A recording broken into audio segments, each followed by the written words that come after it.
Namaskaram and hello. I'm Arjun. You can call me Justin. Before I get into it, please subscribe to the channel.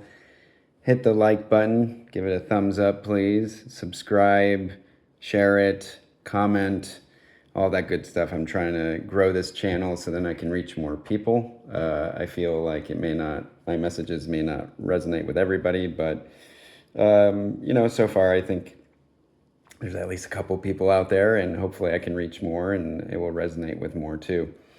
Today I'm just gonna hop on real quick. I actually recorded a video earlier, and yeah, I just didn't like it.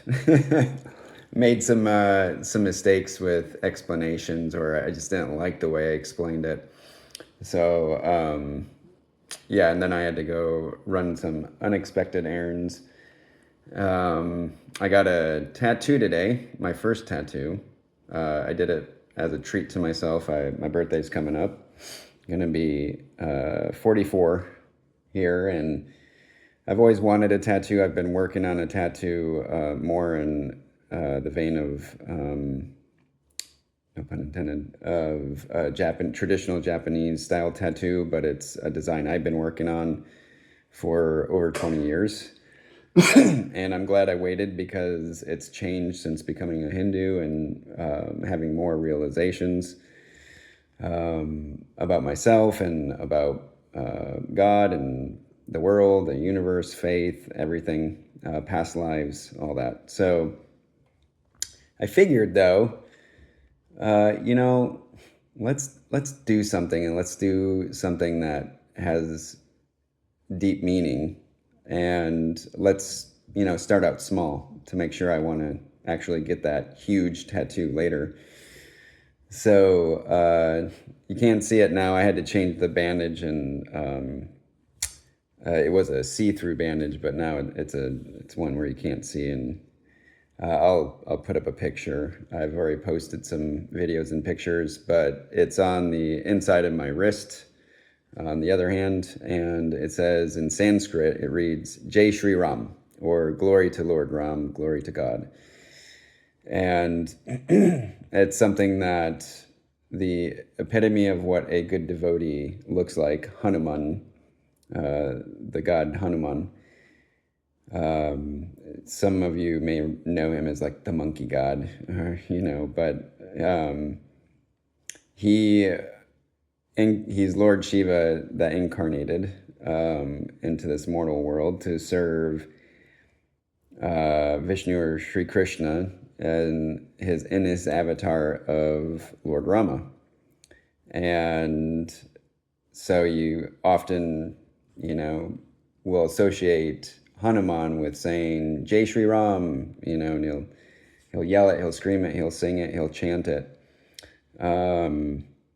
And so I chose that as a reminder for myself who I aspire to be. And that is, first and foremost, a good bhakta, or a good devotee. And through that, I will become a better person, a better man, a better son, brother, friend, leader, follower, teammate. Potentially, husband, father.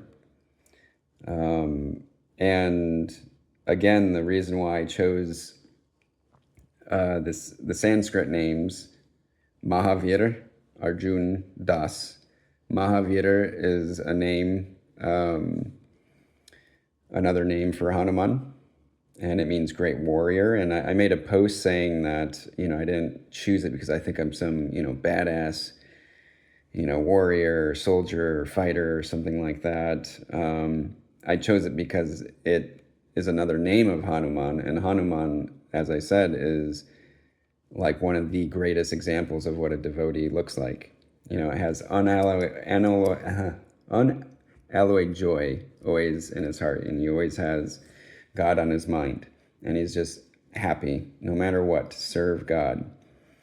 And Arjun is named after one of the Pandava princes in the historical epic Mahabharata.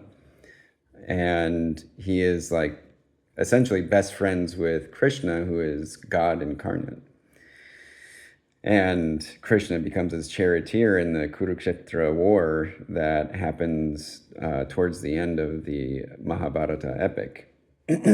So, and then last, Das is basically, it means like a devotee, a bhakta, and, servant. And so I chose that name because I'm trying to emulate, two people, I guess, but they're these more like saintly beings, and Hanuman's like God, one of the deities, and I'm trying to use that as a reference, right? Like where to point my compass, and I'm not trying to say, oh, I'm going to have this celibate ascetic lifestyle or anything, and become a monk and chant or anything like that. But it's to help me again steer my compass, my intellectual, my moral compass, my spiritual compass in the right direction. And there's a couple stories of Hanuman after the war with the Asuric king. Asura is like kind of like demon, but it means more someone that chooses power and materialism over divinity and spiritualism. And often they can be like demonic or monstrous beings or people. But Ravana was this Asuric king that was, about to take over the whole world, the whole universe, and Rama had to go to war with him, but it was mostly because Ravana kidnapped his wife Sita, and Sita is goddess Lakshmi incarnate. And, Hanuman could have ended the war and the kidnapping of Sita, because he's like the X-Men, the Avengers, Superman, wrapped up into one, like times infinity. And after all, he is Lord Shiva incarnate. But that's not his prescribed duty. He incarnated so then he could serve Vishnu, or some people see Krishna as the absolute, like I do, and to see Ram fulfill his prescribed duties as a mortal being, and that was to suffer greatly, but despite of that, be undeterred in living a joyful life, a prosperous life. And so I'll back up here. So Rama was born in the kingdom of Ayodhya, and his father was the king, Dasharatha, or as my nephew would often say, King D. That kid's wicked smart, though. He's going to be like building rockets one day. But he was born to this king who had, I believe, like 3 wives, and he had sons, maybe more, but he had sons through these wives. And every time Vishnu or Krishna incarnates, he has a brother that's born with him. And this is when he's not in the mortal material world. It's his bed of snakes that Vishnu, you'll see Vishnu laying on a bed of snakes, like dreaming, and he's basically dreaming our reality, and Lakshmi's with him. So they all incarnate together. And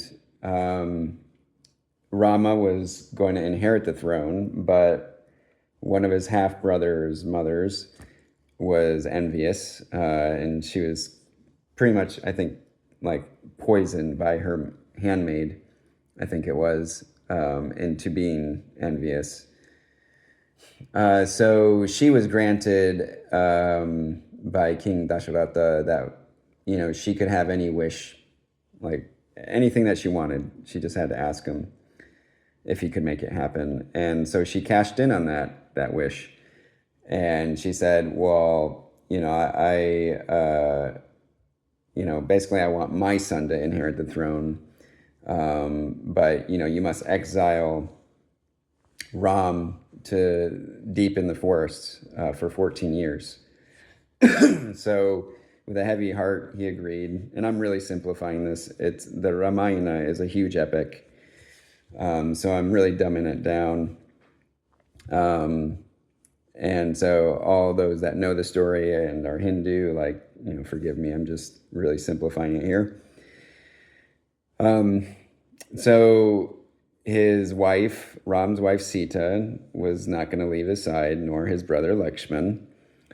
So the three of them went deep into the forest, and one day the Asura king Ravana's sister was out in the forest and saw Ram, and she just lusted after him and wanted him, and she tried to tempt him, to being with her, and he saw right through the facade and knew, what she was doing and who she was, or what kind of being she was. And I think he cut her nose off, and she fled back to Lanka, where Ravana's kingdom, home base was. And she pleaded with him to, get revenge and not let this, injustice stand. So he went and took a look, and he came upon Sita, and he lusted after Sita. And he kidnapped her, took her back to Lanka. She refused to get with him, to be with him. And he, made her stay in the courtyard, exposed to the elements, thinking that would teach her a lesson. But she had already been living deep in the forest, for a long time. So, Ravana, what I will say is that he was, he's not like this being with horns and stuff, like a devil looking entity. He was supposedly very handsome, very poetic, artistic, very scholarly. He was brilliant. He was a warrior, and he was a great devotee of Shiva, and he basically was given a boon that made him damn near invincible. And so that's why he was able to even capture the planetary ruling deities, the Navagrahas. There are 9 in number. And I believe he imprisoned all of them. And that's how he was able to change his destiny. And he was conquering the world, and I believe the whole universe. And so he kidnapped Sita, and Ram and Lakshman started searching for her, and Hanuman came across them, and Hanuman knew right away, oh, this is a special being, this is God. And right away became serving Ram, which is joy in his heart all the time. And so they went to, there's a lot of things that happen. I'm cutting a lot of corners here.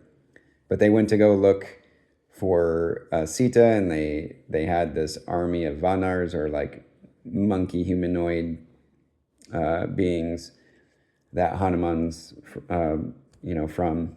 And other creatures and beings and people joined, and they got to the shores, the southern tip of the Indian subcontinent, or Bharat, and they were looking over to Lanka across the sea, and they were like, well, how do we get over there? And another immortal being named Jambavan reminded Hanuman of, because Hanuman was kind of not cursed, but when he tried to swallow the sun when he was a baby, because he thought it was a sweet fruit in the sky, he was kind of punished and given amnesia. So he didn't know that he was Shiva, incarnated and had just immeasurable powers. So Jambavan reminded him, and he kind of woke up, to who he was. And so he leaps across the ocean, but on the way there, he's, all these like asuras and demons and sea monsters try to stop him. And Hanuman's just kind of like, playing and toying with them. And eventually he gets over to Lanka, and the whole time he had Ram's ring in his mouth as a token and as proof that he was a servant of Ram for Sita. So he finds Sita and he says, hey, here's Ram's ring, Ram's coming to get you, just hang tight.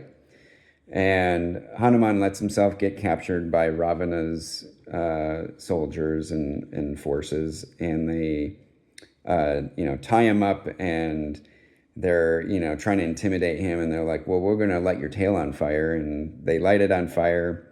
Hanuman just, like smiles and laughs and breaks free of the, all the bondage, and he lets his tail stay on fire, and he just runs throughout the palace and just sets everything on fire. And he comes, he goes back to Ram and his forces, and he tells, okay, Sita's over there. And they're like, well, how do we cross? We can't all fly like you can. So Hanuman starts writing Ram's name on all the rocks and boulders around the area, and it puts them into the sea, and they float. And so they create this floating bridge. And, the entire army and followers cross this bridge. And what's really interesting is that there's a lot of satellite imagery, and I think even sonar that and other kinds of scans that show that there looks to be like a submerged archaic bridge between India and Sri Lanka. And so they get over there, they go to war with Ravana, and Ravana's like has immense powers, right? And Ram, as living as a mortal man, goes up against him, and eventually, cuts. Ravana can have 10 heads if he wants, and he cuts all the heads off and kills Ravana, and his forces are, defeated, and he rescues Sita. And after 14 years is up, they make their way back to Ayodhya, the kingdom where he's from. And everybody was, worried. It was a really dark night, and, they were expecting Ram, and they were like, well, maybe he can't find us. So they lit all the lanterns and fireworks, and, had song and dance, made a lot of noise, a lot of light, to create a beacon for Ram, Sita, and Lakshman to find their way back. And that's where the Hindu holiday Diwali, Festival of Lights, comes from, or that's one of the reasons. It's to celebrate the return of Ram, and, to create beacons in the darkness to guide us, and that light always triumphs over darkness, and, good over evil, that kind of stuff. And so later on, when Ram's king, Hanuman's still serving him. He even protects Ram from the Grim Reaper, really, the god of death. And, at some point, he's got to leave that mortal body and that life and go back to being the, preserver of all realities. But Hanuman's just, serving him and, just protecting him left and right, and just so happy.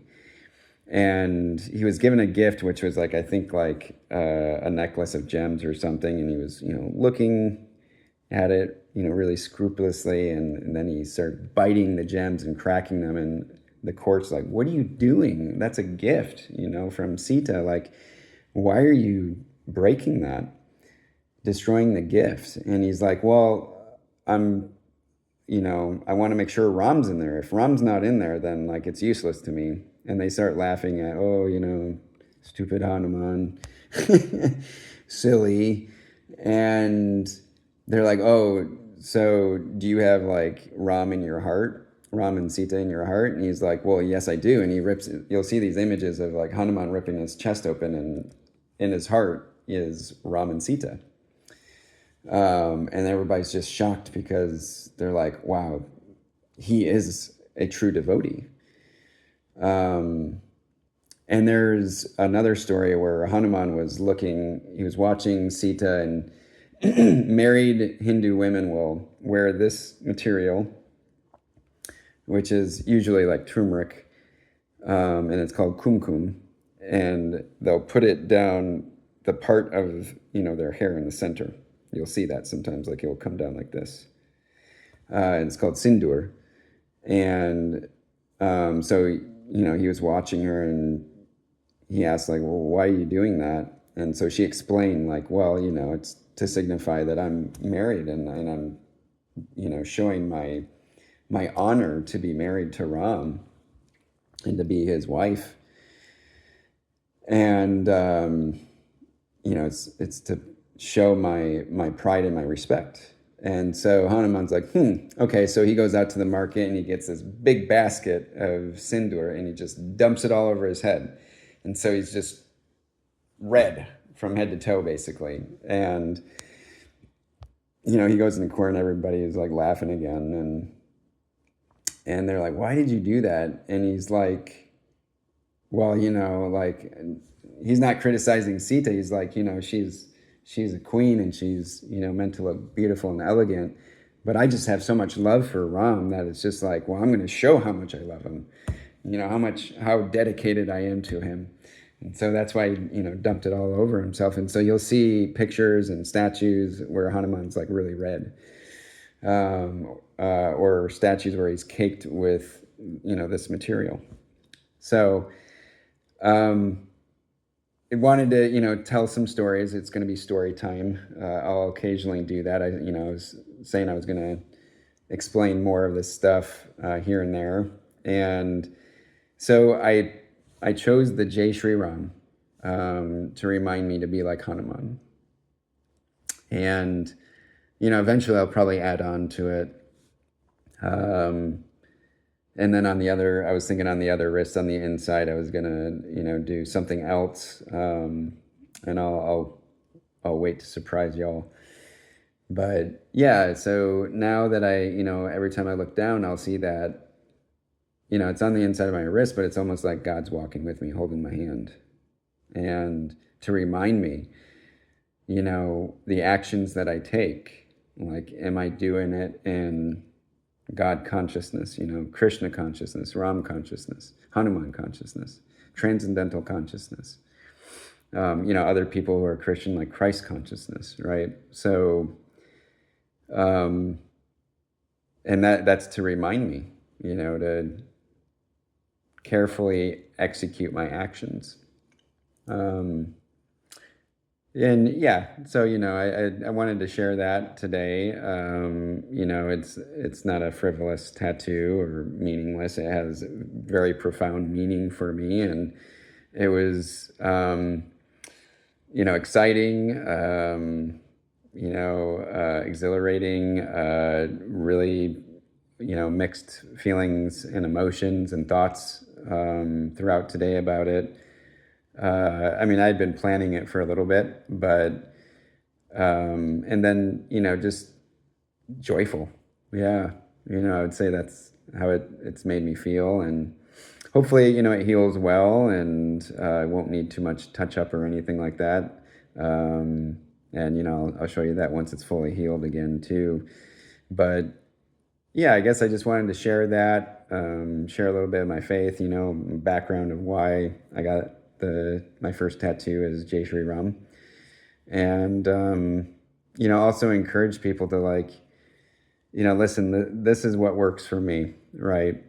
And it's been immensely helpful in me finding my authentic self and healing from wounds that are not just recent, but and not even just from this lifetime and earlier in this lifetime, but previous lifetimes. My books that I'm hopefully, going to be able to push out this year, they're all about my past lives. And not every single one, but like the great lifetimes, as I call them. And so this way of life, it's not just a religion, as I've said, it's a cultural ethos. It has helped.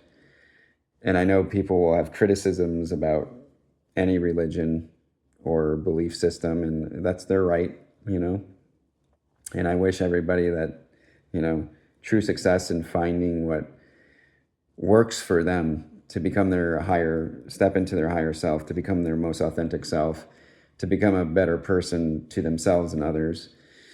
And I'm not God, so I don't know, how that will look for you or anybody else. I don't, but I do believe that we all need to find something greater than ourselves to believe in, so we can point our intellectual and moral and spiritual compass towards, to find our most authentic self, to engineer, as Sadhguru would say, our authentic self or our best life. And so I encourage you all to do that, right? Try to find what that is. And usually looking externally can help. And there can be things that really reinforce that, seeing, like, being witness to certain things, good or bad. Music, art, life, near-death experiences, and, new life coming into the world. Like, they can definitely help. But a lot of it, you have to look within. And that's why I keep saying, please introspect, reflect, process, digest all the good and the bad, connect with your intuition, and it should guide you, to where you need to be, to your most authentic higher self. I wish you all the best. I truly do. I hope you enjoyed that story. I know it was, a little out of order at the beginning, and then I cut a lot of things out. It's Ramayana is a huge epic. So apologies.